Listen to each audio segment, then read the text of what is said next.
All right, everyone, we are back. We are doing Front Street, everybody's favorite segment. I love it.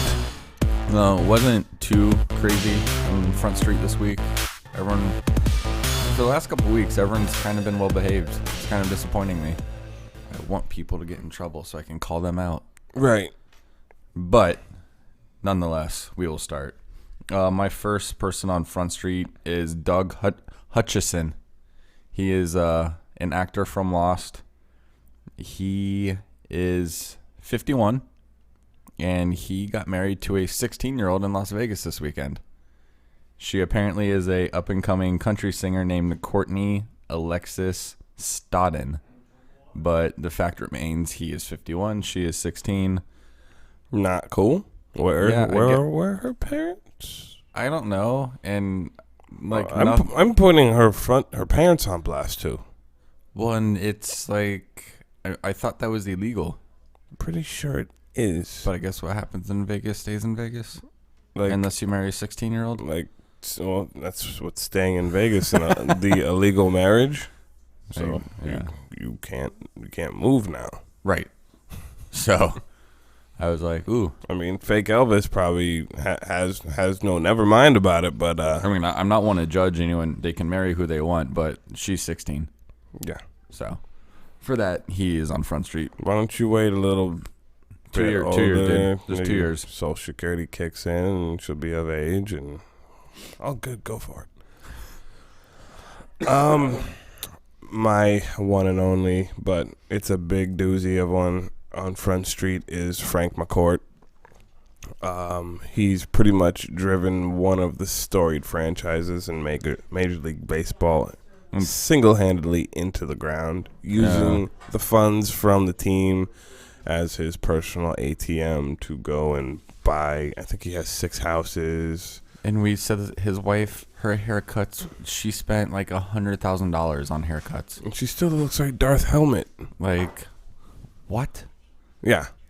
If my wife ever came home and said she spent $100,000 on haircuts, I'm either hiring someone to kill her, I will kill her, or I'm shaving her head. No, she can spend $100,000 on wigs and just wear whatever hair she wants any day of the week. I would be like, we're driving back to this hairdresser and we're going to get about $999,000. Yeah. I'm getting my money back. We're getting a lot of money back. Because guess what? You look no different than you did yesterday. Go get that money back, please. Stupid. It's mine. Unbelievable. But yeah, they just spend a whole bunch of nonsense money. They're not going to make payroll. Yep. And Bud Selig's going to boss hog the team away from him. And I'm glad he is. Oh, and you owe Manny a bunch of money still. Good job. Go back to Boston, asshole. The other person I have on Front Street is Roger Ebert. For those of you that haven't heard, and I can't imagine you haven't, but Ryan Dunn was killed in a accident a couple days ago. I guess from the preliminary report saying he was speeding in his Porsche, went through the guardrail, and his Porsche basically ignited in flames. Yeah. And he died and his passenger died. And Roger Ebert, I don't know exactly what he said on Twitter, but was basically saying how Ryan Dunn was drunk because of it. His quote was, jackasses don't let jackasses drive drunk. And he was driving drunk. Granted, because he was posting pictures on his Twitter hours before he died of him drinking. And the other thing is, they don't know if he was actually drunk yet. Was he drunk?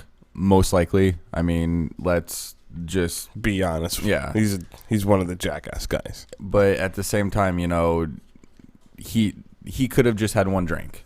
It's a chance. Is it a likely? Is there a great? Hell no. Exactly. So what was he drunk? Probably. However, it's not your job to judge someone. First of all, he's not the only actor or celebrity that's died in a drunk driving accident or in a car accident. There's probably going to be another one next month. He's not the first person to die or kill. I mean, I'm not condoning drinking and driving and killing someone, but this isn't the first or last time it's going to happen.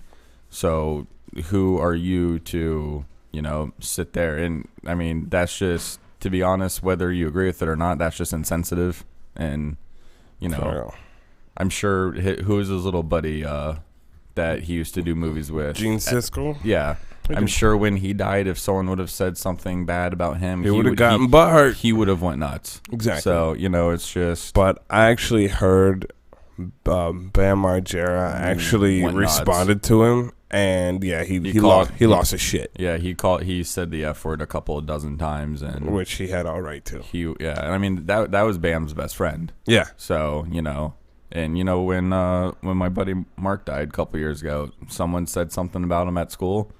That someone got their ass kicked. There you go. That's just how it is. And so just keep your mouth shut. That's all I got to say. Yeah, there's a little thing called too soon. And if you're within 24 hours, that just makes you an asshole. Yeah, basically. So, yeah. Congratulations, sir. Welcome to Front Street. Yes.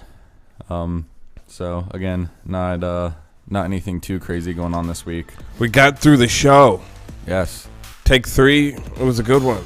Take 3 hove. All right, well, we'll be back with next week's episode 220. We're not sure where we're going to do it yet, but at an undisclosed location. We will let you know. Same bat time, same bat channel. You know it. We will let you know as soon as possible. And check us out on Facebook, and we'll be back.